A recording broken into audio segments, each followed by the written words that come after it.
In this feudal village, the villagers would select a beautiful young girl every few years to be sacrificed to the mountain god, praying for good weather, bountiful harvests, and prosperity in the future. Enma lived in such a feudal mountain village. One day, a butterfly that seemed to be dead miraculously revived in Enma's hands. In reality, the butterfly was just asleep, not dead. But this scene was spread as a rumor by other children, and soon the villagers began to believe that Enma was a monster, starting to distance themselves from her, and even bullying her. From that moment on, aside from Enma's parents, no one in the village would come near her, but there was one boy named Sentaro, who always stood by her and supported her. Soon, the day for the mountain god's sacrifice arrived, and Enma was, of course, chosen to be the sacrificial offering. Her parents were powerless to stop this. However, Sentaro couldn't bear to let Enma become the village's sacrificial victim, so he hid her behind the mountain god's temple.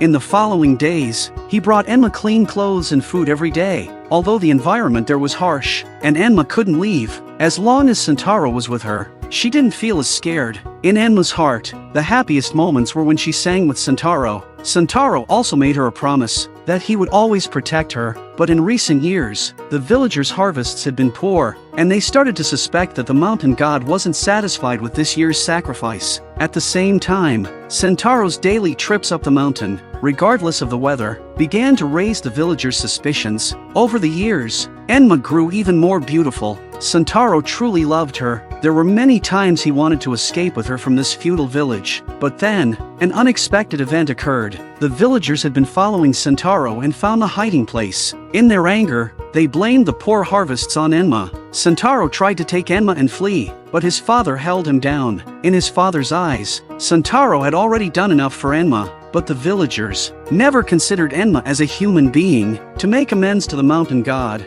the villagers captured Enma's parents and planned to bury the entire family alive. Sentaro was then branded a deceiver of the mountain god. In order to make him atone for his sin, the villagers forced Sentaro to bury Enma and her parents alive. Sentaro resisted strongly, but with continuous pressure from the villagers and his own father, he eventually relented. He picked up a shovel and began to bury them. In that moment, Enma's heart seemed to be torn apart with an unbearable pain. She had once trusted and relied on him completely. Just then, the villagers seized the shovel from Sentaro's hands, and with one shovel after another, they buried Enma's family alive. Enma was filled with despair. She hated everyone in the village, including Sentaro. In the end, Enma, with an overwhelming sense of resentment and hatred, completely lost her life's vitality. But that very night, Enma, consumed with anger and hatred, miraculously came back to life. She sang the song that she had once sung with Sentaro, and set the heartless village ablaze,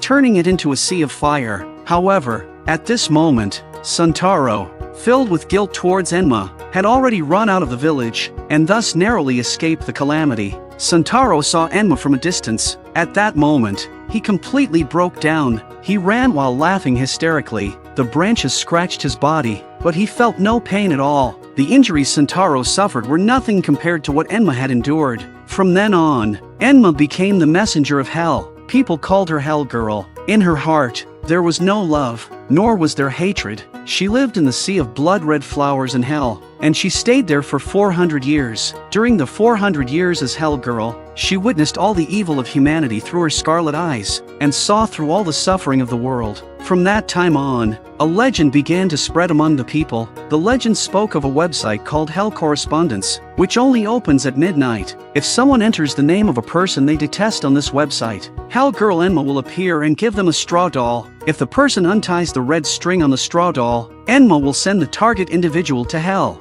However, the cost of using this service is that the requester will also be sent to hell after their death. One day, Enma received a request for help from a girl named Noriko. The reason was that she had been suffering long-term abuse from her mother-in-law, Shizuki. Noriko grew up in an orphanage, and she was naturally beautiful. By chance, she caught the eye of Shizuki, who had been financially supporting the orphanage, and Shizuki wanted her to become her daughter-in-law. Everyone in the orphanage envied Noriko, because Shizuki was a renowned doll master in the local area. Her family was wealthy and influential. 10 years quickly passed, and Noriko grew more mature and beautiful. Shizuki, looking at the perfect Noriko, saw her as if she were admiring her own creation. It turned out that over these 10 years, Shizuki had personally taken care of Noriko's meals and daily life. But rather than caring for her, it was more like abuse. It could be said that Shizuki never treated her as a human being. In these 10 years, Noriko was never allowed to eat her fill. Whenever her weight increased even slightly, she would be severely punished by Shizuki. In Shizuki's eyes, Noriko was nothing more than a perfect doll. Noriko didn't dare to resist, so she would go to her fiancé, Yukikuma, to complain. Yukikuma would gently comfort her and ask her to prepare breakfast for the next day. Noriko was overjoyed because she finally had the chance to eat a full meal. She woke up early and began preparing the breakfast, but when she brought the prepared meal to the dining room, she discovered that her mother-in-law and husband had already eaten. At that moment, she was completely hopeless. She turned to Yukikuma again for help, but to her surprise, Shizuki found out. Shizuki locked Noriko in a room, forbidding her to go outside. Although Noriko was already beautiful enough, Shizuki still didn't think she was perfect enough. In Shizuki's eyes, a perfect doll should have eyes filled with death and despair. Noriko completely broke down. At the same time, she remembered the legend of Hell Girl that was passed around in the streets. At midnight, Noriko logged into the Hell Correspondence website and entered Shizuki's name. Soon, Enma appeared and handed her a straw doll. Enma told her that as long as she pulled the red string on the straw doll, a soul contract would be formed, and Enma would drag Shizuki into hell. However, the price was that Noriko's soul would also fall into hell after her death, to suffer endless pain and torment. Upon hearing these words, Noriko hesitated. Her mind was in turmoil, and she wanted to go for a walk to clear her head. Unknowingly, she found herself at the orphanage that had raised her, but she was spotted by Shizuki. That night, Noriko endured the most brutal beating from Shizuki. Noriko finally broke down, but her desperate gaze pleased Shizuki greatly, because that was the look a perfect doll should have. Noriko locked herself in a room, and she finally made up her mind. She pulled the red string from the straw doll. At that moment, the soul contract was sealed, and Shizuki's judgment from hell began. Enma's followers immediately found Shizuki and transformed her into a doll. But even after Shizuki became a doll, she still didn't recognize her own wrongs. She even thought of herself as a deity among dolls. For such a heartless,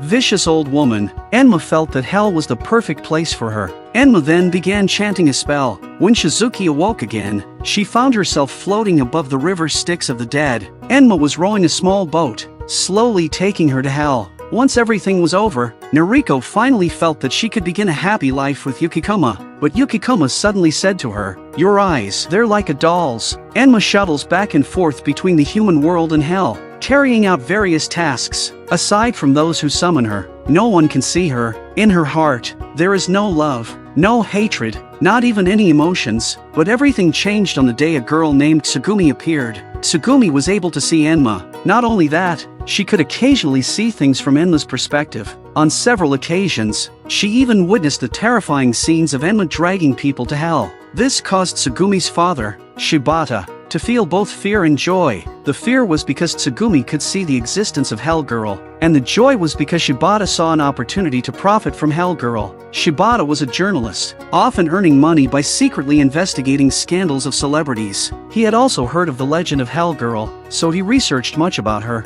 but found nothing. Finally, one day, Shibata found a book about Hell Girl in a bookstore. This book contained a wealth of information about Hell Girl. Following the clue from the book, he eventually found the author, Masao. Masao told Shibata that not only had he seen Enma, but he had also signed a soul contract with her. Then Masao began to tell the story of his youth. At that time, his wife had an affair, and her lover was Masao's best friend. Masao was devastated, and for the first time, he had the urge to kill. So he thought of the legend of Hell Girl that was passed down among the people. But in those days, there were no computers or phones. The only way to summon Enma was through the most primitive method of mailing letters.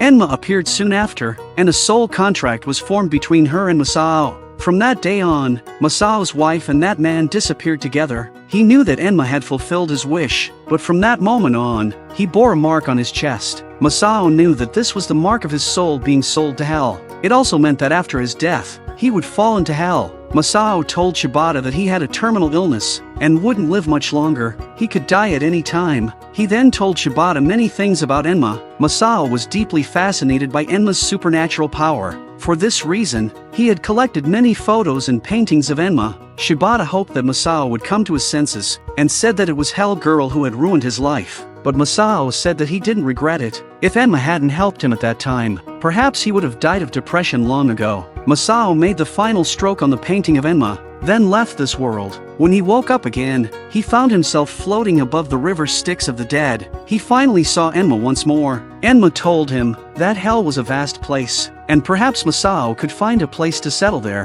After Masao's death, Shibata decided to take Tsugumi and seek out Hell Girl, hoping to uncover her mysterious veil. Finally, on this day, Tsugumi sensed Enma's presence, but the appearance of Shibata and his daughter suddenly triggered painful memories in Enma from 400 years ago. These memories were ones she had never dared to face, the past that had led her to fall into hell, and the origin of her becoming Hell Girl. So, Enma decided to break the rules of hell and kill the father and daughter. The reason for her actions was that she sensed the presence of Sentaro, the one she hated most 400 years ago, was actually an ancestor of this father and daughter. This deep-rooted hatred from her heart drove Enma into madness, and she stopped at nothing to kill them. Enma's subordinates tried to stop her, fearing that she would face severe punishment from hell for violating its rules. But at this moment, Enma was already consumed by madness, completely blinded by her resentment. Despite her subordinates' desperate attempts to stop her, they failed. Shibata and his daughter were struck by Enma's attack, falling into the water. Enma was also struck by a lightning bolt as punishment for violating hell's rules. She would pay the price for her impulsive actions, but Enma felt no regret. The three-eyed spider,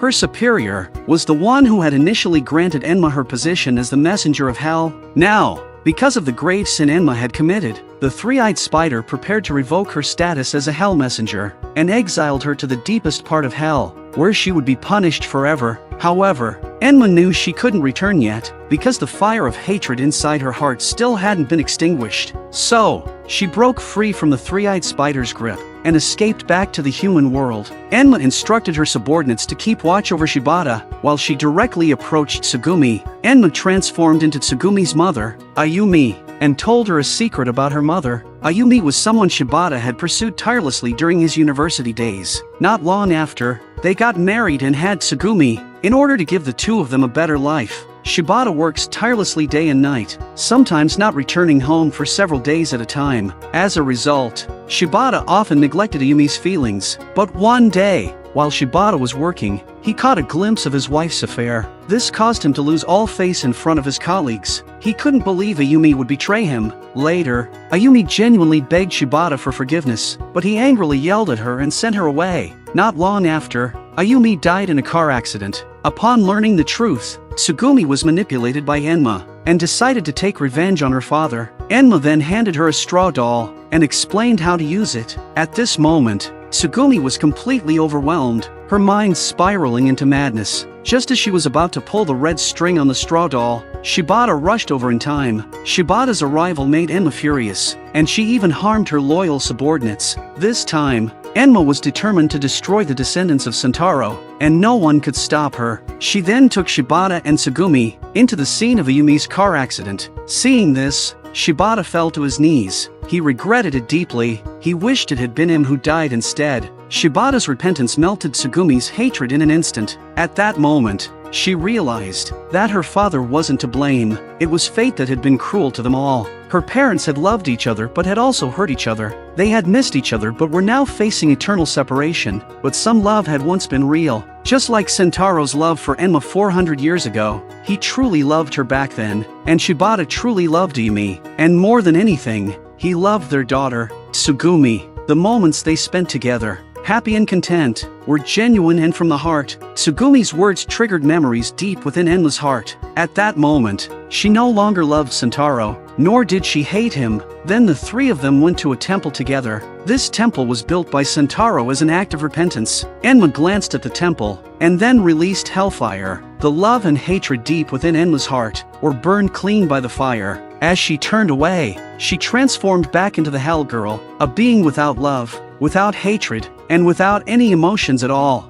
Mrs. Yasuda witnessed her neighbor, Mrs. Rika, having an affair, and as a result, she became the target of Rika's vicious retaliation. Rika, along with her accomplices, stormed into Yasuda's home. After a brutal beating, They even took compromising photos of her. Rika then warned Yasuda that if she ever spoke of what she had seen, her underage daughter would be the next to suffer. In the days that followed, Yasuda was constantly threatened by Rika's lover. She lived in perpetual fear, and over time, her temperament became irritable and unsettled. What should have been a happy family turned into a chaotic mess. However, the malicious Rika was not content to stop there. She spread vile rumors among the neighbors about Yasuda's supposed infidelity. Yasuda dared not refute these claims, and could only endure the slander in silence. Not only that, but Yasuda's daughter, Aiko, was also bullied at school, and the perpetrator was none other than Rika's daughter. To add to the coincidence, Yasuda's husband's boss happened to be Rika's husband, leading to daily reprimands at work. Yasuda wanted to confide in her husband about the ordeal, but his agitated mood prevented her from doing so. He then warned her not to offend Rika, or he would face the risk of being laid off. Yasuda dared not speak of the matter to anyone else. For the sake of her family, she could only endure the torment in silence. But even so, Rika still would not let her be. She often sent people to harass Yasuda, with men standing at her doorstep hurling insults. This led the surrounding neighbors to believe that Yasuda was a woman of ill repute. Eventually, the rumors reached Aiko's ears. She refused to believe that her mother could have been unfaithful. She rushed home immediately, but as she entered, she found her mother on the verge of suicide. In that instant, Aiko understood that someone must be framing her mother, trying to tear her family apart. When her father returned home, instead of being understanding, he even physically assaulted her mother. At that moment, Aiko's once warm home had turned into a living hell. Determined to seek justice, at the stroke of midnight, Aiko logged onto the Hell Correspondence website. Legend has it that this website can only be accessed at midnight. If someone enters the name of a person they detest on this website, Hell Girl Enma will appear and give them a straw doll. If the person unties the red string on the straw doll, Enma will send the target individual to hell. However, the cost of using this service is that the requester will also be sent to hell after their death. Aiko was initially skeptical but decided to try it anyway. To her surprise, the emissary from hell, Enma, truly appeared. Enma handed Aiko a straw doll and told her that if she agreed to the service, she should break the red string on the doll. The price for this service was that Aiko would also descend into hell after her death. Through her supernatural abilities, Enma showed Aiko the truth of everything that had happened. At that moment, Aiko finally understood the pain her mother had been silently enduring. Without hesitation, she made a soul contract with Enma. Aiko decided that even at the cost of her own soul, she would make the wrongdoers pay a heavy price.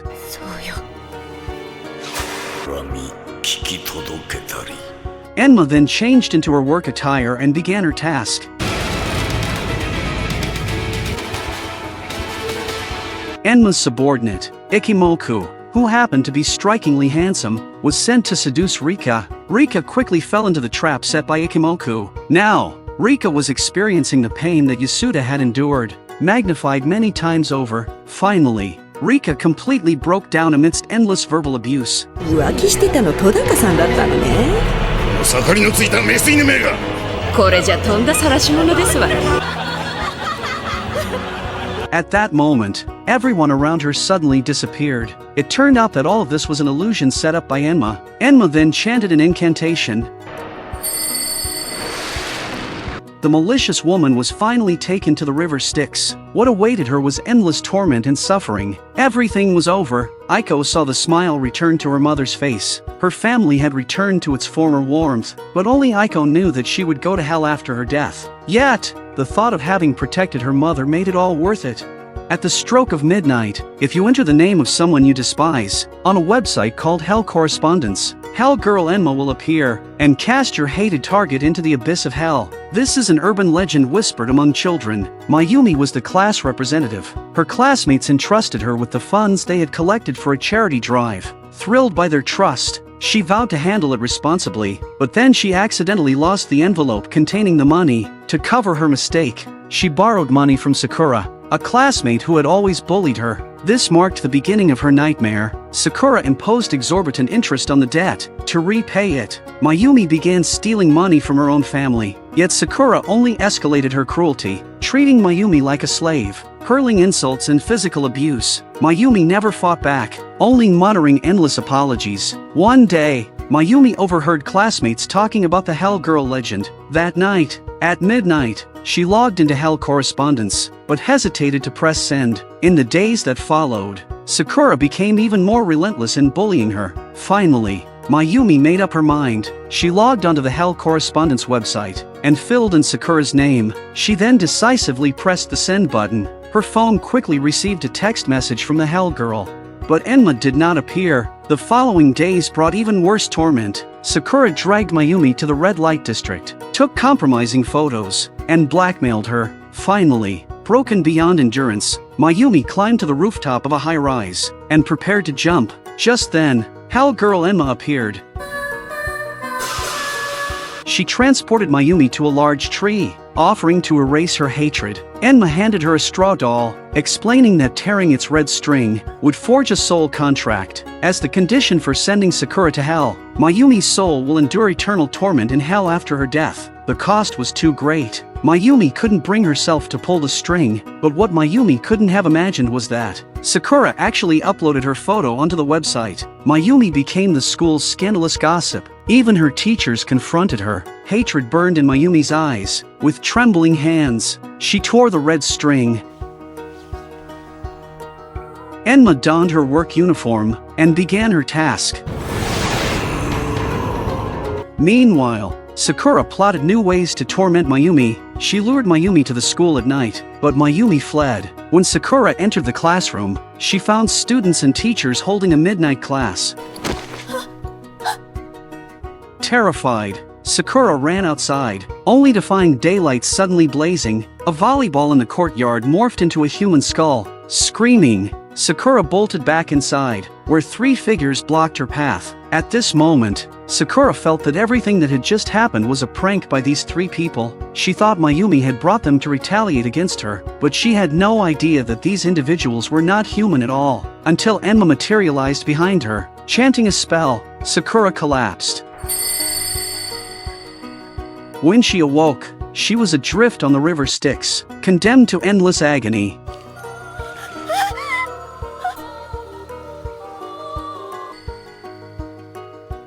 A mark appeared on Mayumi's chest, proof that her soul, too, would fall to hell.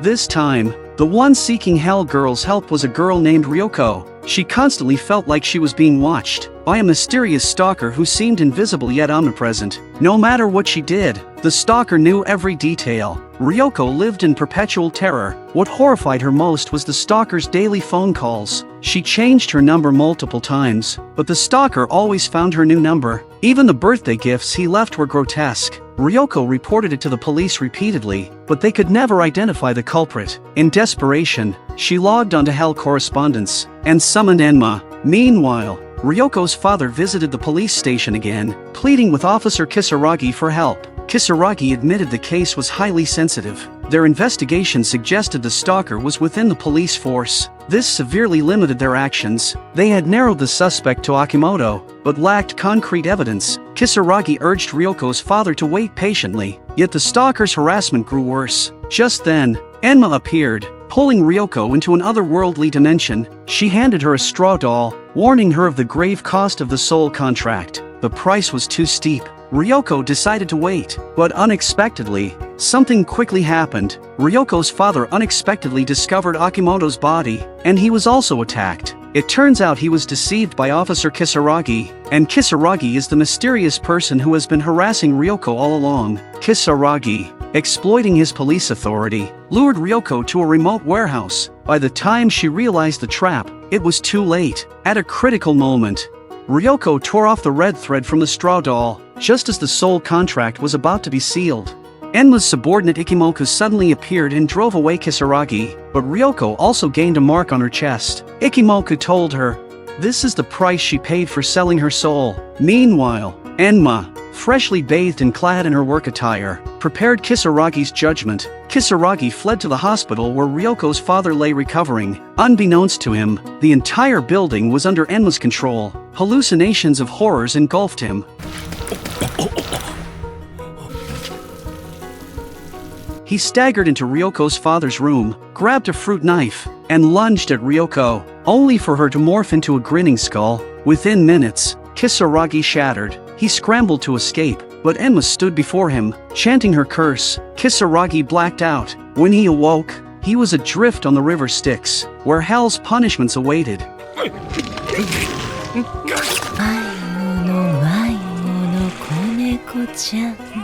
Afterward, Ryoko returned to a normal life. Whether the cost was worth it, only she would ever know.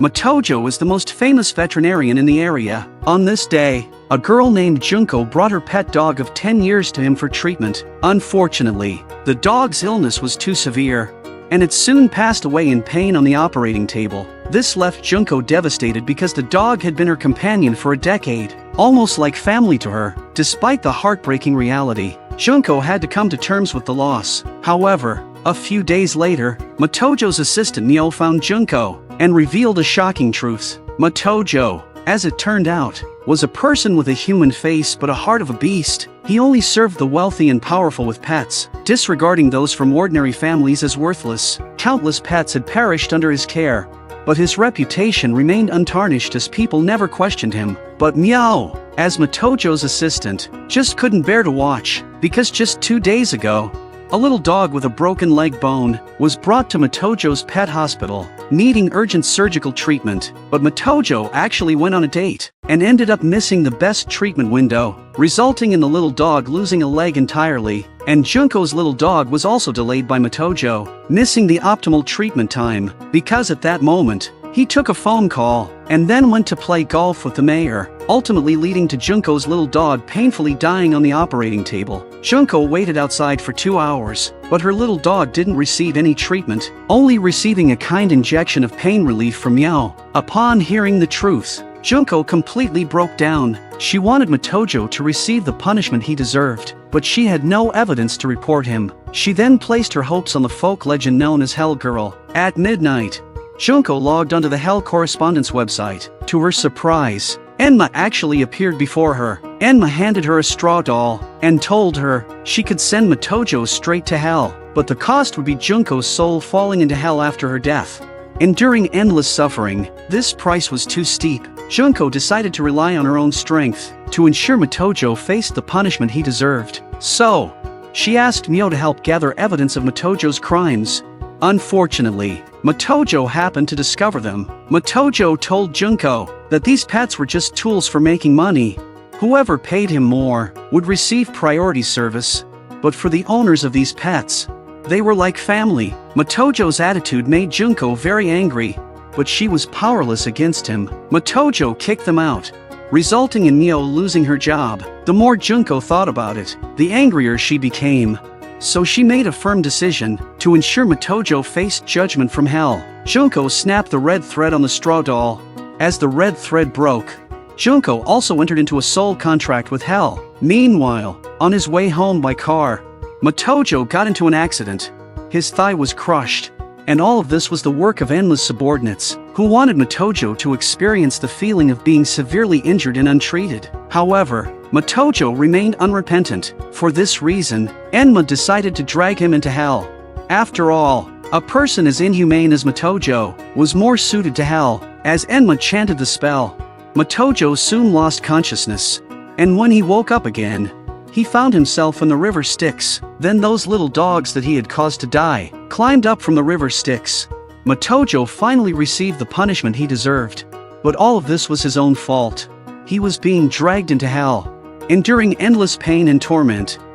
Anda, a girl bullied for her beauty, was constantly targeted with cruel acts at school, yet she never discovered who was behind it. Her shoes were filled with nails, her textbooks scrawled with malicious words, and her pencil case stuffed with repulsive insects. Anda had grown numb to it all. The torment had persisted since her first day of school. She calmly put on her jacket, only to find the sleeves stapled shut. Though she appeared calm, she was on the verge of breaking down. By chance, Anda heard about the Hell Girl legend. At midnight, she logged onto Hell Correspondence and entered several names, but deleted them all because she had no idea who exactly was bullying her. The next day, Anda received a text from a stranger, luring her to the locker room at noon, with a promise to reveal her bully's identity. But when she arrived, no one was there. She walked into the shower room, and in the last stall, saw a figure standing still. Anda tapped its shoulder, and the head fell to the floor. It was a mannequin. The door suddenly slammed shut. All the shower heads began spraying water, soaking Anda completely. She tried to escape,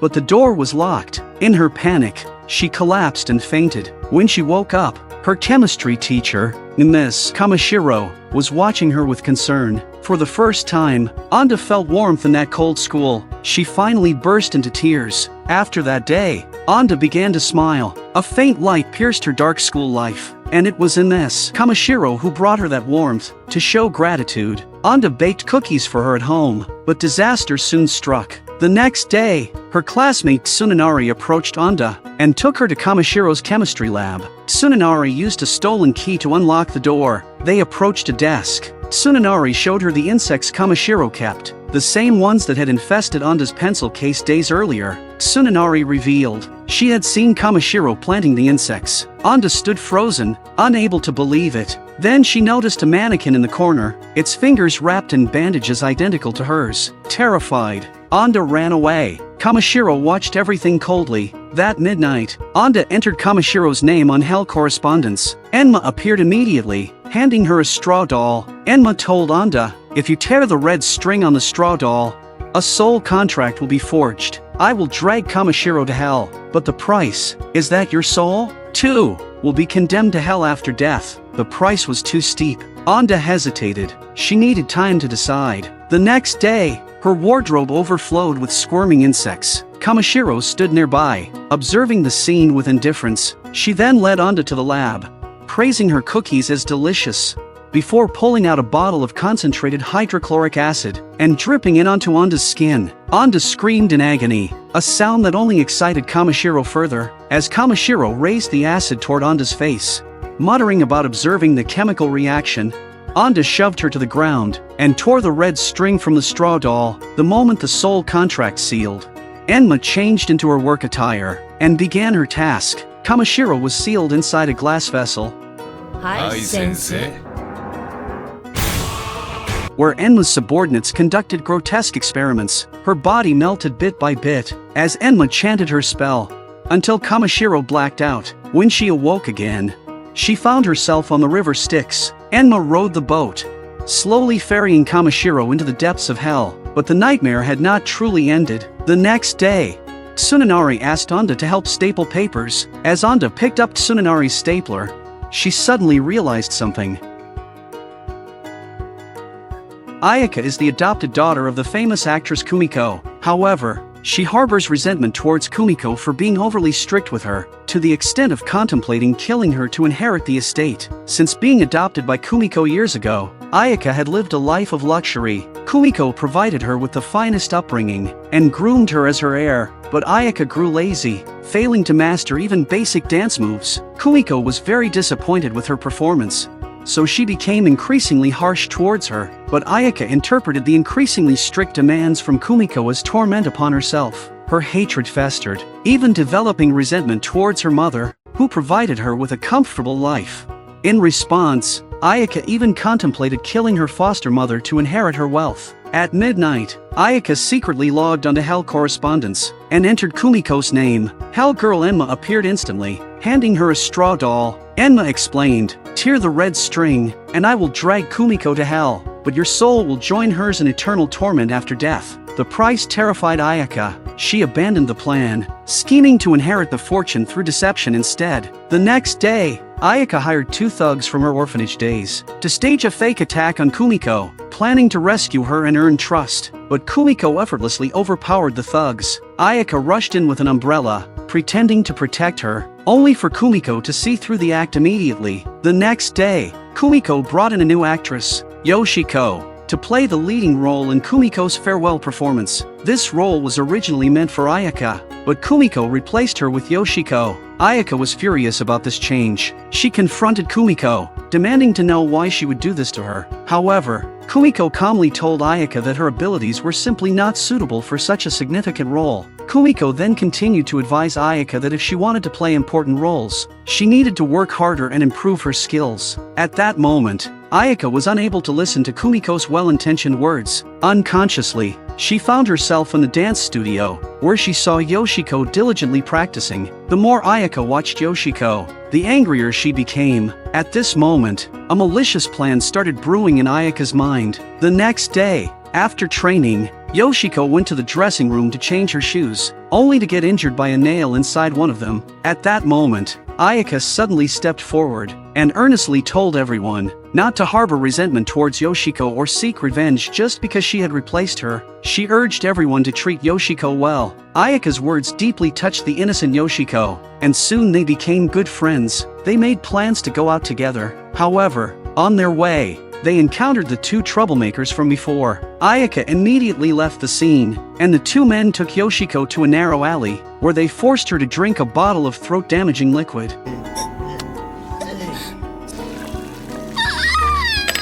The next day, Yoshiko couldn't participate in the performance due to her damaged throat. Ayaka, whose scheme had succeeded, was extremely pleased, believing that the leading role was now rightfully hers. Upon learning about Yoshiko's condition, Kumiko was heartbroken. She knew the immense effort Yoshiko had put into the performance. As Kumiko looked up, she caught a fleeting expression of triumph on Ayaka's face.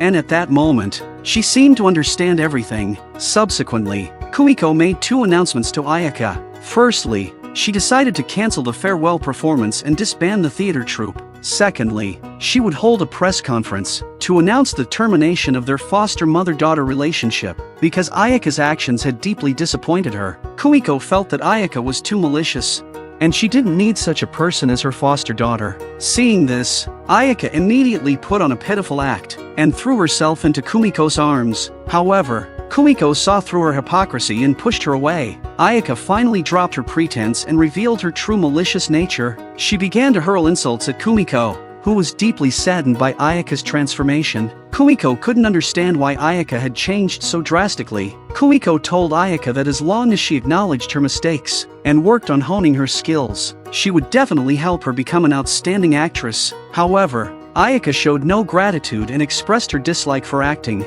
stating that she only wanted to inherit Kumiko's wealth. She resolved to kill Kumiko before the adoption was voided, but discovered the straw doll's red string was missing. Enma informed her that the red thread had been removed by Yoshiko the day before, making Ayaka the one destined for hell. Ayaka tried to feign pity to gain Enma's sympathy, but Enma summoned forth Ayaka's darkest inner self. Ayaka's ruthless methods, harming others without hesitation, even contemplating killing her beloved foster mother to inherit her wealth, led Enma to believe that she was a scum of a person more suited for hell. Enma then chanted a spell. When Ayaka woke up again, she found herself in the river Styx, where she would endure endless torment and suffering. Iwashita kindly helped his injured friend Kenji return home, but 3 days later, he was branded a murderer. Not only did Kenji's mother tearfully accuse him, but even his father beat him up in front of the whole school. In front of everyone, the police also came looking for him at this time, and all his classmates looked at Iwashita with the eyes of a murderer. The aggrieved Iwashita looked at the star of the school, Hanagasa. They were both players on the school baseball team, but just 3 days ago, after training, Kenji was bullied by Hanagasa. Hanagasa, who appeared to be very sunny, but in secret, he is a person with abusive tendencies. However, Kenji, who was beaten, chose to swallow his anger, because only Hanagasa could lead them to the finals. If a scandal broke out at this time that Hanagasa had beaten his teammates, then the entire baseball team would be greatly affected. So for the sake of the entire baseball team, Kenji chose to tolerate, and asked Iwashita not to tell anyone about it. But Kenji's injuries attracted his mother's attention, so Iwashita had to explain that it was when the two of them were playing around that he accidentally pushed Kenji off the embankment and injured him. But what Iwashita didn't expect was that Kenji's injury was really serious, and he died at home that night, and Iwashita became the real murderer. After all, he admitted that he was the one who hurt Kenji, and the real murderer, Hanagasa, was now sincerely praying at Kenji's memorial tablet, and saying hypocritically that he would definitely lead the baseball team to victory. Hanagasa's behavior was also recorded by the media, and his fame grew even more. The more Iwashita thought about it, the angrier he became. So at midnight, he logged onto the correspondence website, and immediately wrote Hanagasa's name on the site. Soon Hell Girl Enma appeared, and handed him a straw doll. Enma told him that if he pulled the red thread on the straw doll, a soul contract would be sealed. and then she would drag Hanagasa into hell. But the price would be Iwashita's soul after death would also fall into hell. The price was far too steep. Iwashita hesitated for a long time. Unable to make a decision, he decided to confront Hanagasa first, hoping to reason with him, but Hanagasa not only refused to admit his guilt, he even mocked Kenji, calling him a useless burden who held the team back. As Iwashita stared at Hanagasa's heartless expression, he suddenly remembered Kenji's dying words. In that moment, his resolve hardened. He tore the red string on the straw doll. At the same time, Enma changed into her work attire, ready to begin her task. Meanwhile, Hanagasa's future seemed brighter than ever. His agent had just signed him to a lucrative deal, and his path to stardom was set. Elated, he returned to the baseball field. Suddenly, all the spotlights turned on, casting him in a blinding glow. For a moment, he imagined fans chanting his name, basking in the adoration, but the cheers slowly twisted into accusations. Hanagasa is a murderer. Panicking, Hanagasa opened his eyes to find himself back on the baseball field. His feet were stuck in a sticky, tar-like substance. A teammate handed him a baseball, but it sprouted a grotesque, blinking eye. The umpire barked at him to start the game. Warning, if you lose, you die.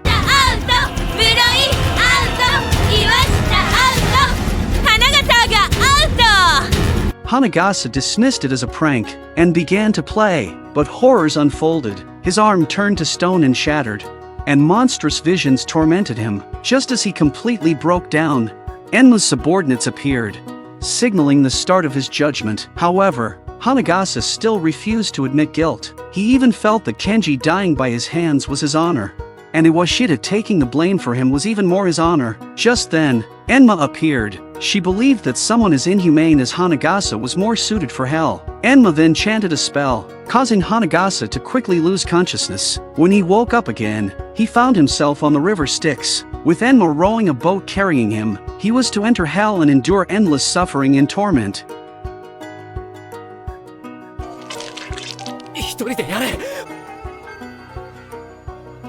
After being sent to hell, major newspapers published the news of the talented baseball player using a bat to fatally injure a teammate. Everyone finally understood the full truth of the matter. Iwashita also left the school that had caused him so much pain. At the same time, a mark appeared on his chest, symbolizing that his soul would also descend into hell after death.